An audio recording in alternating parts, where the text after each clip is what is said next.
I just think like for guys that stop, a lot of us fight like this imaginary opponent. So it makes sense that, some guys might just like boxing. But I do think whatever you're doing after football, in some capacity, you're still fighting that battle. Even if you move on your own terms, like there's still part of you that intrinsically you only know how to fight. You only know how to confront. You know how to, because for your entire life you've had every day this force pushing against you, the expectation of performance, appealing to your masculinity, peer pressure, fan pressure. You could be the most motivated person in the world and stop, not know how to harness that and turn it into something else. Like, I don't know, you're still in that mode. Like I realized in retirement that I'm confrontational because that served me well in my last job, right? We had to be confrontational. Everything was confrontation. And so now you enter this phase of your life and that's not a valuable currency anymore. And it's not a good currency. And I was watching The Pivot with Fred Taylor, who I think does an awesome job. Fred was talking to Mike Tyson, which has got to be nerve-wracking. You don't want to offend Mike Tyson on set. Can we do this interview over Zoom, Mike? Just in case you get mad at me. But Mike Tyson, who always gives great answers, I feel like. It's a wise dude. He was talking about killing your ego. Oh, definitely. After football. And I think that was the most profound thing I'd heard said on that show. And there's been some really good conversations because the way Mike framed it is your ego is something that served you well. In fact, it was a necessity to have an ego for your entire life. So naturally, every day, your entire professional life, collegiate life, high school life in this sport, it is reinforced that confrontation and ego are at least prerequisites. And now in this world, none of that is currency. So you have to scrap it and figure out ways to kind of relearn, like, what do you run on? And that is not how you should run in retirement.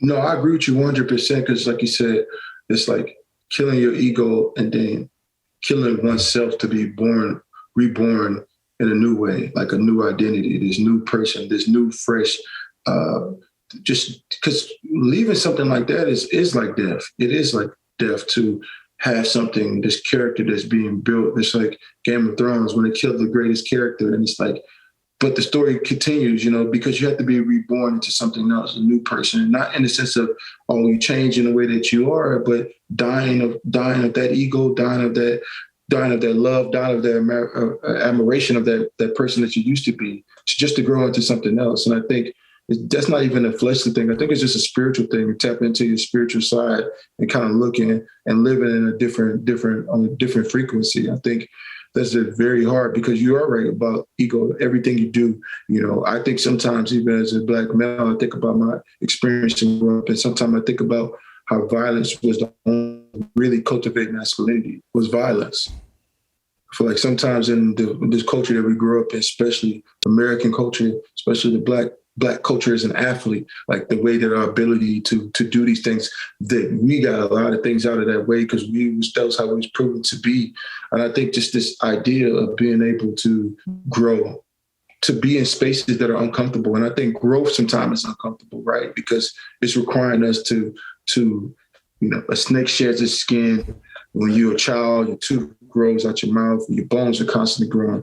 There's something about growing that it requires you to experience some type of pain. There's something about growing that requires a certain amount of sacrifice. That's the thing that I think that's really hard with athletes is that sacrifice that we once made. We should stay on that train, or we should stay on that ride, because the fear of going into that place, the fear of saying, oh, I everything about me is wrapped up in this character, but it's the fear of not going there that keeps us bottled up.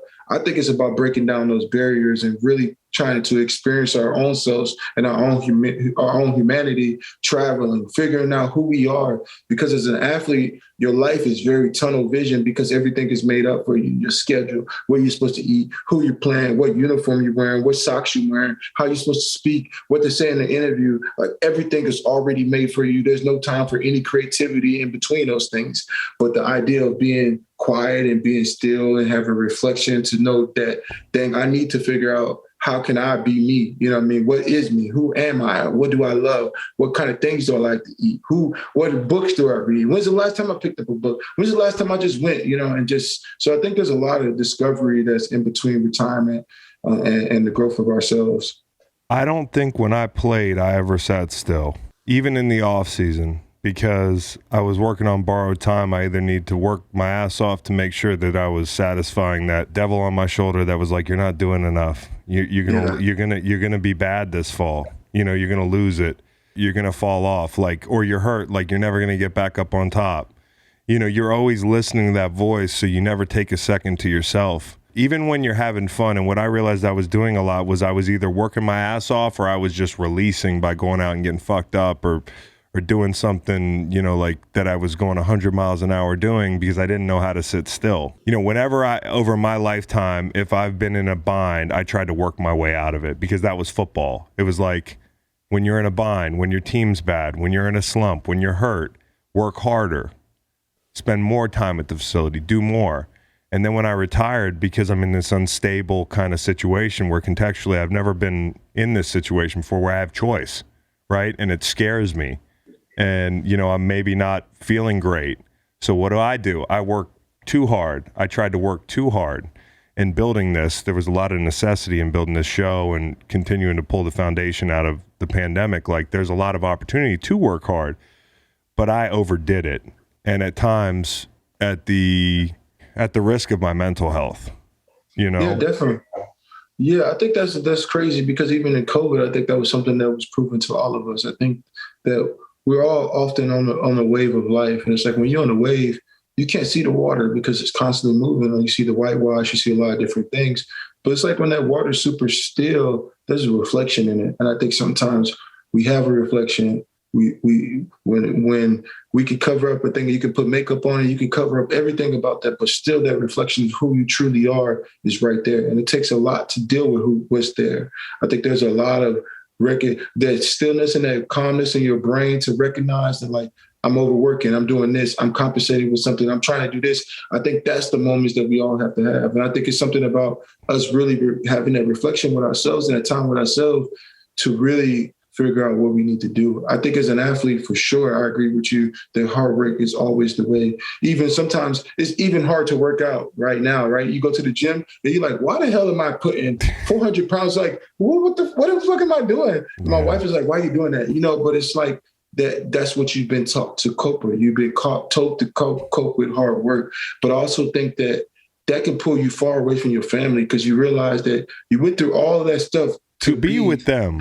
To be a better father or to be a better husband, yeah, to be all these better things, and it's like to recognize that it is the journey, I think. But, I think that's what it all is. It's just a reflection on how we deal with that reflection. I think it takes a lot to do reflections and stillness because that calmness, you have to be with one. And sometimes being with one is trippy. We played the ultimate team sport and we had no boundaries hey, my time is a team's time, and you might have a varying account of how you went about your business from mindset. But I was like, hey, every autograph, not that I'm a superstar, but every autograph, every fan that says hello, anything anybody needs, a favor, I'm a yes guy, right?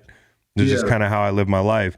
And in retirement and in finding yourself, I think you got to be a little selfish and say all right, I'm going to put up these boundaries. We're going to sit here. I'm going to take more time to myself. That might even mean that I need a little time away from my wife and kids sometimes, because I ain't agreeing with that. I'm not agreeing. Yeah, because she might listen. She don't listen to my podcast, bro. She does. But no, I'm saying there are times where you have to secure your, when the plane, there's no oxygen in the plane and the mask falls down. And they say, put your oxygen mask on first. That's what we have to do as men. And I think sometimes we don't do that because we're providing for everybody else and saying yes.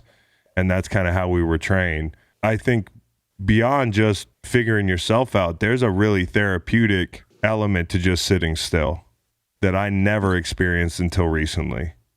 Yeah, I like that. I like that idea of sitting still too, because even now when I wake up sometimes in the morning, when you wake up before your kids are up and you just and your family's up, you take that time to read a book, you take that time to turn on some candles. What are things? Because it's when you're an athlete, you go through all these things to prep yourself for playing. But I also think there should be, as an athlete retired, you should also take some time to prep yourself for the day. And I think sometimes, like, even prepping yourself for the day doesn't mean, because sometimes I think, not to say that smoking weed is wrong, but I also think we use weed in a way to cope with it, not in the sense of like, I'm just getting high to pain. You know what I mean? Just like a real relaxing type of motivation, just like preparing yourself for your day, whatever it is. Sometimes I still take a salt bath in the morning or get up and get a can of read, be at the moment, listen to the sounds, just because I know that I need to prepare myself similar to how I prepare for games. I should be preparing for life like that in the morning when it's time to go. Because it's like,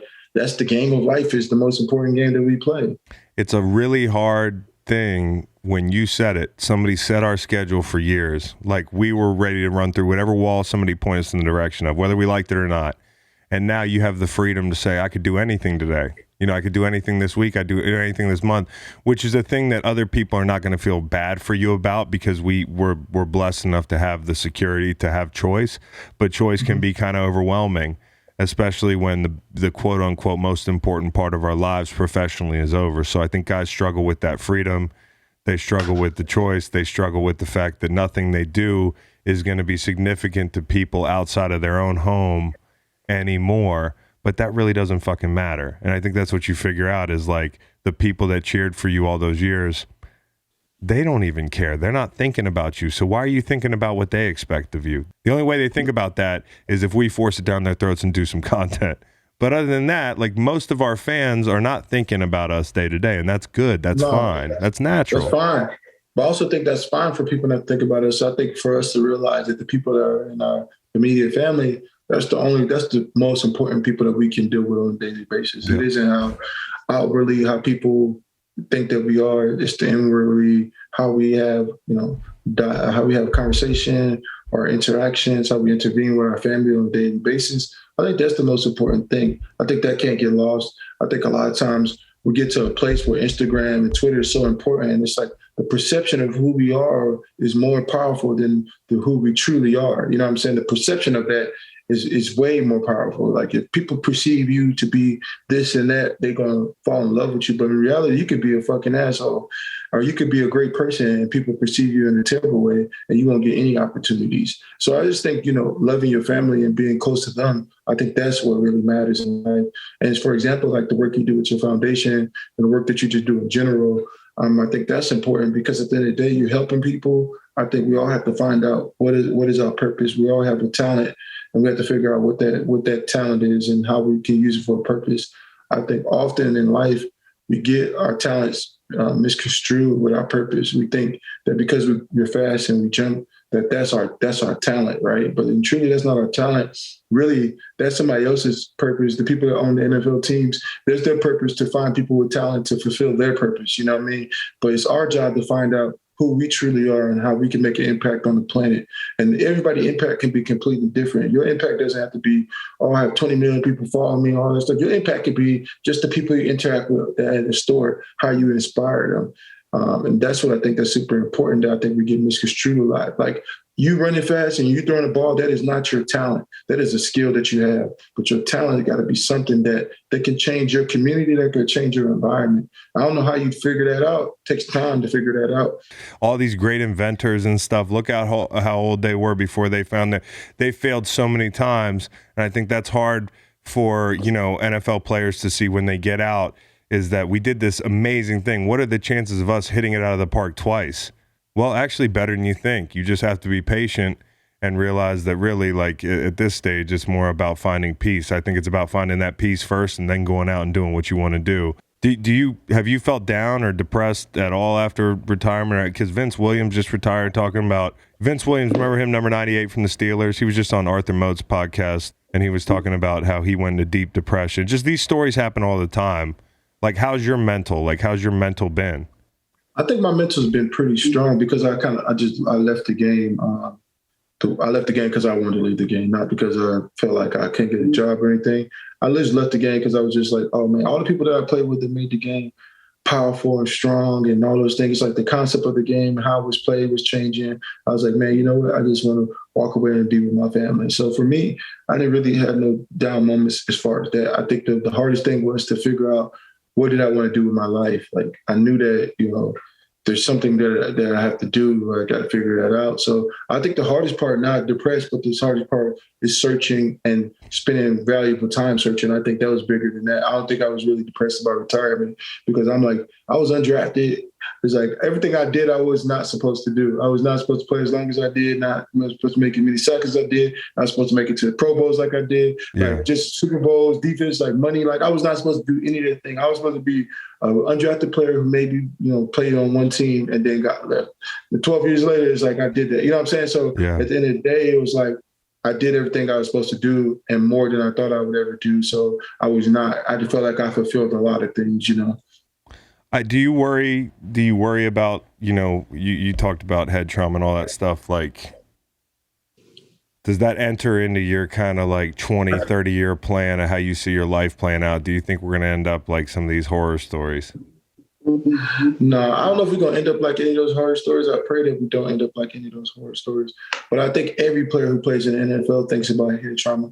Every player thinks about that. And then it's the fear. It's scary to even think about, right? Because there's this thing that you did that you loved, and but there's some devil in it. There's some sin, that comes with that gift and that blessing that you got. You took some opportunities that that could be, scary. That could be, you look at, will I be normal in my brain? I think that everybody player that says that, if a player says he doesn't think that, he's fucking lying. If you were out there hitting, doing things, you often think about things that you see other people experiencing, even though you may not think that's going to happen to you, but that somewhere down the line, deep down in your head, there's still this 1% and 2%. That's still a big chance of it happening to you. I feel like I have a healthy fear of it. Maybe it helps that I've seen my dad kind of like, he's in his 60s. He's really sharp. You've met my pops. Like, he's a fucking great guy. He's not erratic. He's the opposite of erratic. Having said that, God forbid, in 5 years from now, something could change. As it does with a lot of 65, 70-year-old guys.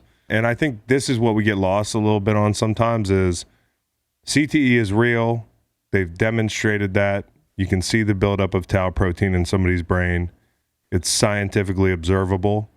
But I think we get out over our skis a little bit on predicting how it's going to go if you have CTE. That they can predict the behavioral outcomes of CTE. I bet you and I have or will have CTE.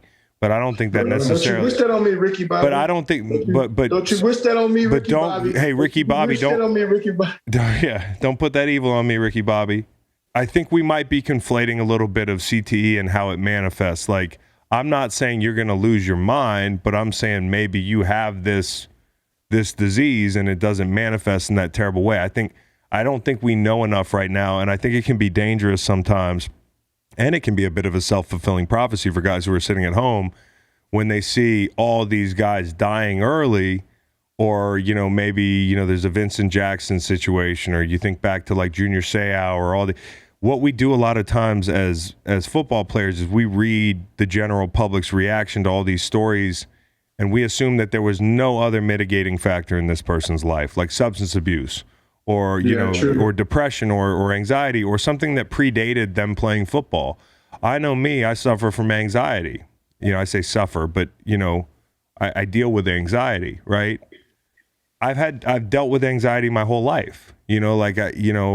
I could tell you that as a teenager I was anxious. I could tell you as a middle schooler I was anxious. Like, because it got worse with the strains of pro football or retirement at different points doesn't mean it was my brain. It could just be my mental health. And I think sometimes it's dangerous that by acknowledging something's real, we have to diagnose everything as well. That's what happened to that guy, or this is what's going to happen.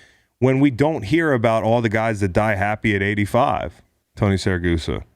His dad died at 47 of a massive heart attack. The autopsy's, the report's not back, I don't think, but like people speculated that it might be heart disease or something.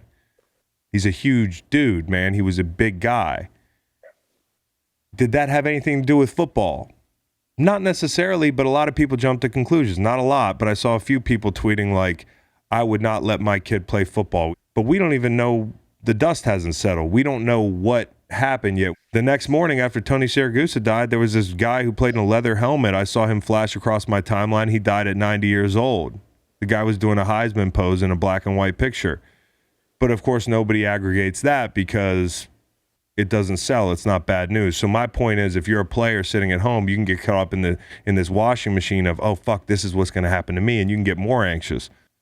In fact, the average lifespan of NFL players, according to a 2012 study, says that we live longer than the general population, but that's because we live in a super unhealthy country. If you compare it 2012 is a long time ago. Yeah, well, things could only get better. But if you think about it, Mike, like in 2012, there would be more people dying early because, more guys are alive from that era where they absolutely just fucking, the guys that played in the 60s and 70s, you can't even compare the trauma that went on in their heads and in their bodies to guys that played in 2010s. I think that's very true. I'm just saying it's not a sure thing that we're fucked. Just because you have it doesn't mean that you're going to end up the same way that other people's that end up. Is it possibly how many people are living with it right now and they don't know? And how are they living? What's the quality of life that they're experiencing every day? Yeah, all I'm saying is it can be tough to watch the news. It can almost make your mental health worse because it feels like everybody's dying, but there's tens of thousands of guys that played in the NFL. Inevitably, some of them are going to die from day to day, and you're going to see it in the news. And some of them are going to die early, just like most Americans. We live 8 years less average lifespan than like countries like Japan or Northern European countries, dude, in the United States. That's true, too. I mean, I just came from Europe, and I was looking at the quality of life or just how people are just like the parks and how people are walking after they eat, just a different type of life. I think that's one thing that is what I think about often is like, what's the quality of life that you're experiencing? Like it isn't just about living, but are you living to die? Or are you just living? You know what I mean? I think that's a whole nother conversation. And so I agree with you. I think there's a conversation that we got to have and maybe take some of the fear out of it to say that everybody's life is not going to end the same exact way. Listen to the full podcast on Spotify, Apple Podcasts, and other podcast streaming platforms. Wherever you want to get the podcast, you can get the podcast. Pretty simple. New episodes every Monday, Wednesday, and Friday. Don't forget to like and subscribe for more content. Podcasts get pretty wild. This is real tame.